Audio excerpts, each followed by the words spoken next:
Aclaración. Recordando viejos tiempos decidí revivir en forma de homenaje las historias de lo que fue la mejor red social argentina, después de Baxt obviamente, Codubi la Conte tu hermana. Hoy vamos a ver historias de Taringa que vale la pena recordar. Bienvenido a otro video que no te puedes perder, porque tienes que ver esto. Son las 5:17 am, es sábado y aún sigo tratando de vencer a esta hoja en blanco, apenas manchada con garabatos que solo demuestran lo estúpido que me veo sentado a la mesa frente a ella. Pasaron 5 horas desde que tuve esa revelación, no podía creer que semejante historia saliera de mi cabeza, definitivamente era una historia que el mundo debía conocer. Jajaja, me regodeaba imaginando a los cerrados de mis amigos malgastando una noche más en algún boliche donde el materialismo te entra por los poros, hablando de temas sin importancia y aparentando ser peores de lo que son, mientras yo iba a quedar inmortalizado en mi obra maestra. Terriblemente para mi orgullo, ya a esta altura de la vida, cansado de habitar en mí, la olvide apenas apoye la lapicera sobre el papel y pase las últimas 5 horas de mi vida tratando de recordarla. Ahora no puedo evitar pensar que el estúpido soy yo, aunque culpe al papel por no aparecer antes entre tanto desorden. Tengo 25 años, escribo desde hace 11 y todavía no terminé nada, comencé 2 libros que abandoné a las 5 o 6 páginas y agradezco al santo que más les guste que nadie las haya leído. Escribí unos 300 poemas a los que, pecando de vanidoso, solía llamar canciones, teniendo en cuenta que jamás tuvieron música. Me compré una guitarra, convencido de que si lograba sacar algo de ella podría ser un compositor brillante de la talla de John Lennon o alguno de los que siguen en la lista de los mejores 100 músicos de la historia según la revista Rolling Stone, pero la realidad es que tengo la guitarra hace unos años y todavía no sé tocar una nota. ¿Qué puedo decir? Soñar es lo que mejor sé hacer, pero el tiempo pasa, todo cambia y los sueños también. Nunca vi un documental sobre la vida de los pájaros, pero supongo que un pájaro, a medida que pasa el tiempo, empieza a volar más bajo y a mí me está pasando lo mismo. Pasaron 11 años, a veces me pregunto qué escribía a los 14 o en qué pensé la primera vez llené una hoja con vaya a saber qué cosa, pero no suelo conservar las cosas que escribo por una simple razón, no me gustan. Una vez se me ocurrió guardarlas en una carpeta de la PC, la carpeta, como no podía ser de otra manera, se llamaba Mis Canciones, pero me daba vergüenza pensar que cualquiera con solo un par de clics podría tener libre acceso a ella y finalmente decidí borrarla. Como si esta contuviera pornografía. Intente por todos los medios ser un buen escritor, trate escribiendo poemas, canciones, cuentos y novelas, pero nunca logre llenar ni una carilla de una hoja con un texto que, a mi juicio, valiera el tiempo invertido. En algún momento entre los 21 y los 22 años, pensé que para ser un buen escritor hacía falta experiencia en la vida, conocer gente, lugares y de esa forma podría tener una historia mínimamente interesante para contar. Es decir, ¿qué historia interesante puedo tener para contar? Si mi vida debe ser la más aburrida y carente de cualquier clase de aventuras que alguien se pueda imaginar. En fin, estaba tan convencido que intenté ganar esa ansiada experiencia a la fuerza, pero no demoré demasiado en entender que la experiencia se toma su tiempo en aparecer, y a mí no me gusta esperar. Entonces llegó la desesperación y se me ocurrió investigar en internet, busqué biografías de gente famosa para ver si de ellas podía sacar alguna idea, alguna historia, pero no funcionó. Después hice hincapié en 2 de los temas más interesantes que existen, la política y la religión, así que estudié diferentes pasajes de la historia de mi país, la historia papal y leí la Biblia, pero el resultado fue el mismo. Evidentemente nada de eso era suficiente, necesitaba algo que me involucrara en la historia, necesitaba sentir lo que escribía, así que abandoné momentáneamente Google y procedí a buscar por otros horizontes. Mochilero. ¿Hay mejor forma de conocer gente y lugares que siendo mochilero? Además, tendría una excelente experiencia de vida. La idea se ajustaba perfectamente a mis necesidades, así que puse el plan en marcha. Primero miré una película que narraba la vida de un mochilero, después me enteré que existía un libro sobre el mismo mochilero, así que volví a Google para buscarlo, lo localicé y lo leí. Listo, ya estaba más o menos interiorizado en el tema, ahora solo hacía falta encontrar a un amigo que me quiera acompañar. Lamentablemente nadie estaba tan desequilibrado mental y emocionalmente como yo para abandonar la rutina e ir en busca de aventuras, pero no importaba, ya estaba completamente decidido a emprender un viaje solo. Confieso que tuve un momento de duda, es que hasta ese momento lo más lejos que me había ido solo a algún lado había sido Wild, me tomé el 395 hasta la estación de Ituzaingó, el tren hasta 11 y el 98 hasta Wild, todo para conocer a los jugadores del Club Atlético Independiente que habían salido campeones ese mismo año y entrenarían por última vez en el complejo que el club tiene en Wild. Toda una hazaña.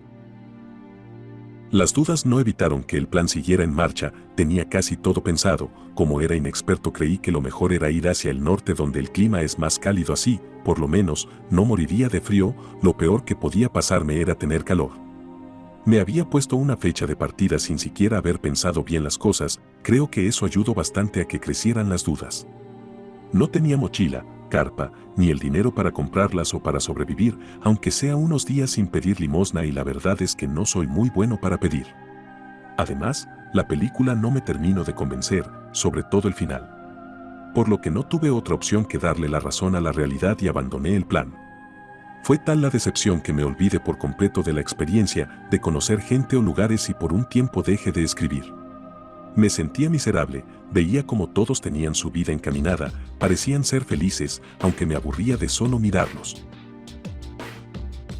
Todos tenían sus proyectos y algunos hasta estaban en camino de lograrlos, mientras yo a los 22 años ya había fracasado rotundamente en todos los que tenía, estaba totalmente perdido y lo peor de todo es que me sentía solo, como nunca antes me había sentido. Siempre fui solitario, pero la soledad solamente es buena cuando podés manejarla y hay momentos en que te supera, sentís que te pesa, estás en una cárcel invisible y cuando no se puede ver, es difícil encontrar la puerta. Injustamente muy a menudo los hijos se olvidan de sus padres y afortunadamente los padres rara vez se olvidan de los hijos. Bastó solo una mirada para que mi madre sepa que no estaba pasando por mi mejor momento. La clásica pregunta, ¿qué te pasa? Tenía como única respuesta, nada, pero ella ya lo sabía. La pregunta era solo para escuchar el tono de esa respuesta. Los padres tienen esa capacidad de solucionar los problemas de sus hijos sin que ellos se den cuenta que lo están haciendo, como si fueran una especie de héroes anónimos que no esperan nada a cambio. Sé que mi madre habló con mi padre en algún momento en el que yo estuve ausente, pero la verdad es que nunca sabré cuándo fue ni qué hablaron, solo sé que en los días que siguieron, mi padre me llevó a trabajar como ripácite al bazar donde él era encargado y así volví al camino.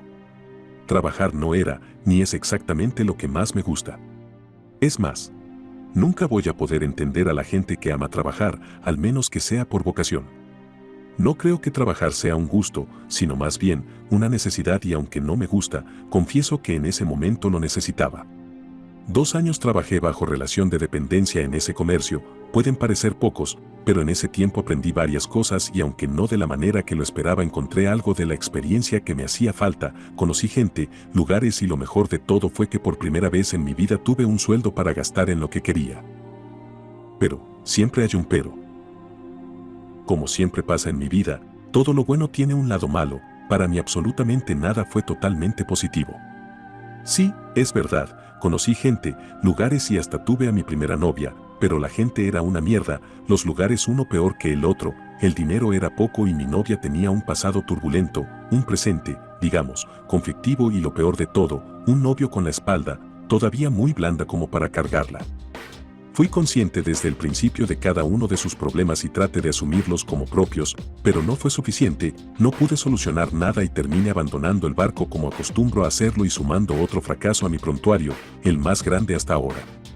No hay dudas, fue una gran experiencia, pero no una de las que uno desea repetir como la de subirse a una montaña rusa o ir a ver un buen recital, en mi caso.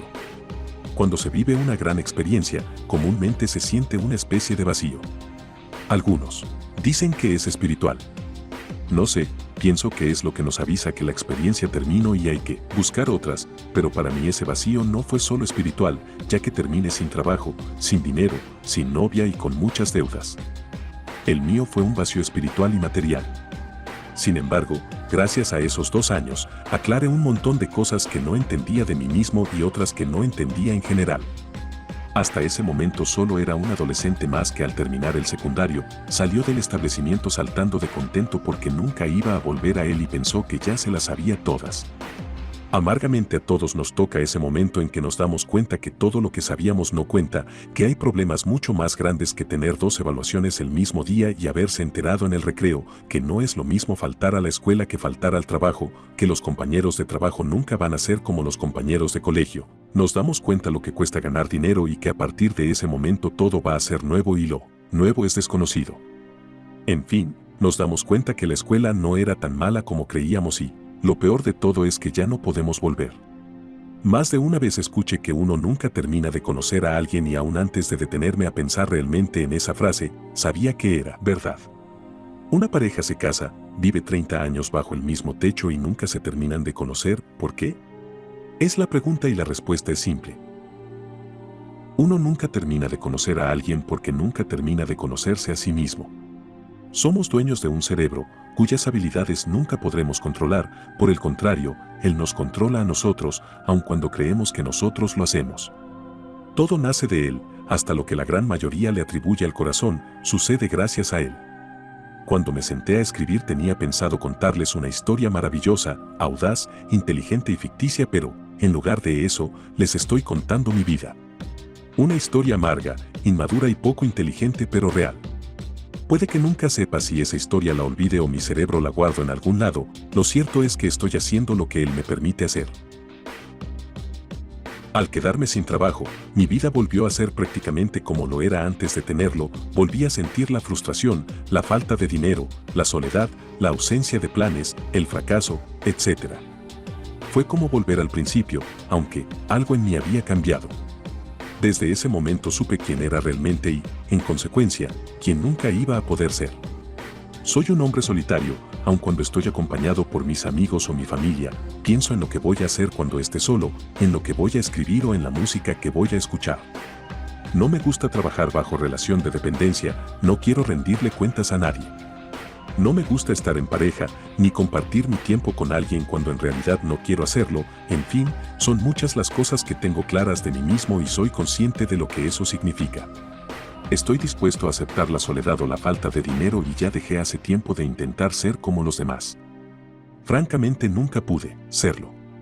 Siempre creí ser distinto al resto, ni mejor, ni peor, distinto. En la escuela, aun cuando mis notas por lo general eran malas, sabía dentro mío que era más inteligente que muchos de mis compañeros, aunque ellos se sacaran mejores notas que yo. El colegio me aburría profundamente, no me gustaba ninguna materia más que historia y matemáticas, pero así y todo solía reprobarlas. Ahora estudio más que cuando estaba en la escuela, pero de los temas que quiero y en los momentos que quiero. Supongo que tampoco me gusta estudiar bajo relación de dependencia. Mis amigos caminan por la vida como si no pudieran ver para los costados o para atrás, como los caballos que perdieron su libertad.